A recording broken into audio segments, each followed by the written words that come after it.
Uh, I'm going to tell you a little bit of secret. People always ask me, Doc, what's the best way to breathe? Well, my first answer is yes, to make sure that you continue to breathe, because when you stop breathing, that means you're what? Dead, right? So that's not good. We don't want that. So every breathing technique works, every single one of them, because every single time you breathe, you change your entire physiology, right? It's like touching the skin. People say, hey, Doc, when you touch the skin in this spot, which system of the body and which tissue are you working? It's the same answer.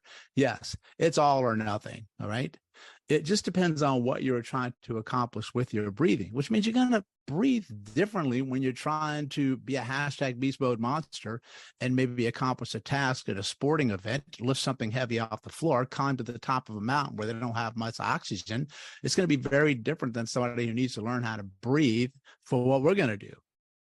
Learning to reduce stress. Okay. Because when you see the power of breathing, that's the number one way you're going to be able to control your stress response to things. And then, of course, after that, it's going to be how you think, because they always intertwine together.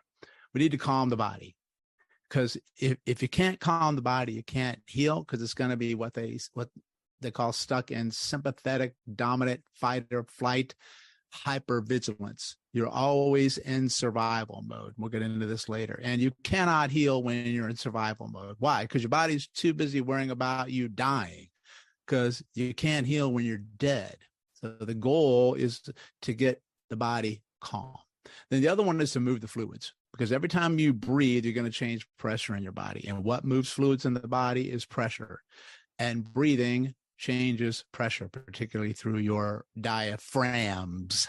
So I use the word S for a reason. We're going to get into that later when we talk about the 5 diaphragms. We're going to focus on this webcast, but I'm actually going to show you that you can get up to 8. All right.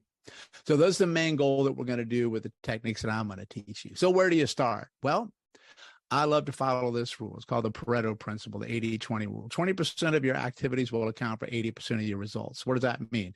If you start to do the things I'm going to show you here, you may notice a ginormous difference in everything that you're trying to improve. Your pain, your behavior, your mood, your life, everything. You name it, even your strength, for goodness sakes. Okay. So I found what I'm going to show you here to be my current 20%. Start there. Just get yourself going. Then you can move into different techniques. All right. Now, one of the things that I teach people all the time is this phrase: no system in the body ever works alone, never gets injured alone, never heals alone. There's no such thing as an isolated injury in the body. There's no such thing as isolated healing. It's all or nothing. Okay. The body is one piece. All these different systems work together, even though they're specialized in medicine today. You have an immunologist, you have a pulmonologist, you have a cardiologist, you have a gastroenterologist, you have hormone. They're all over the place, but your body, they always work together. And when you can alter your breathing, improve your breathing, you will influence all of these systems of the body. You guys see that screen? It says recovery breathing on it. Everybody see that? Okay. Now I have a whole course on breathing, and there's so many different ways to breathe. And here's the dirty little secret. They all work. It just depends on, is it the right breathing technique at the right moment for the right individual and the right period of time for you.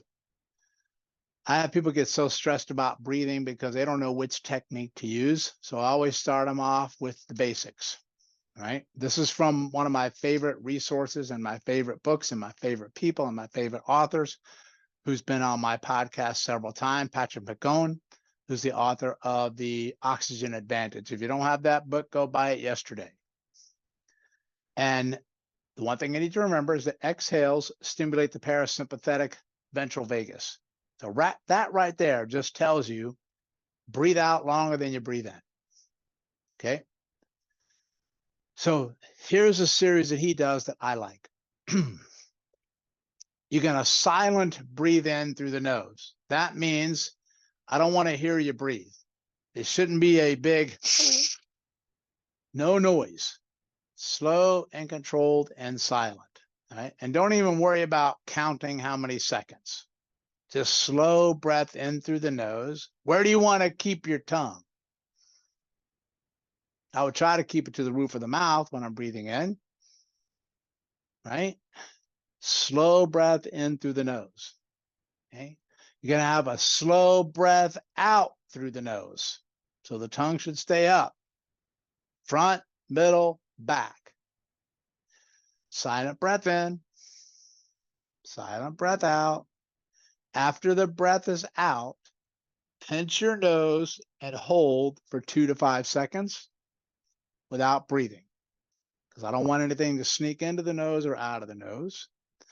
Then let go and breathe normally in and out through the nose for 10 to 15 seconds. Then you're going to repeat that until you feel calm.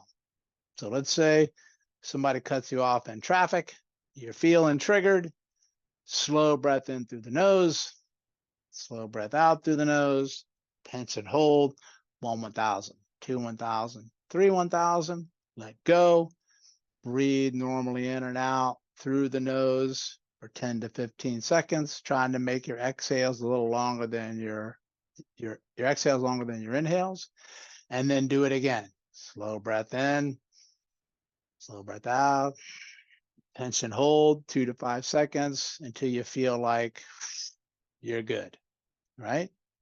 That's my favorite one.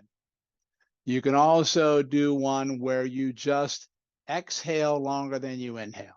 So he found in that book, slow breathing at about 4.5 to 6.5 breaths per minute has been found to optimize, what's that big fancy word mean? Sympathetics and vagal balance, creating an ideal balance between the two. So here's a really nice one. Let's do some math. What's 4 plus 6? 10, right? How many seconds in a minute? 60 seconds, right? So that'll give me 6 breaths. If I do 4 seconds in, 6 seconds out, 6 times. That's going to give me 6 breaths, right in the sweet spot. So what I usually have people do is they're like, Doc, I mean, they're holding the nose and pinching the nose. I just can't do that right now. I'm like, okay, do this. Inhale in through the nose, 4 seconds.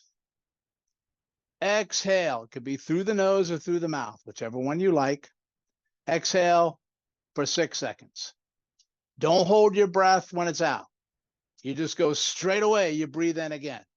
4 seconds in, 1 Mississippi, 2 Mississippi, 3 Mississippi, 4 Mississippi. Then you go out. 1, 1,000, 2, 1,000, 3, 1,000, 4, 1,000, 5, 1,000, 6, 1,000. Boom. Repeat again. And you do that for 1 minute. Boom. Right?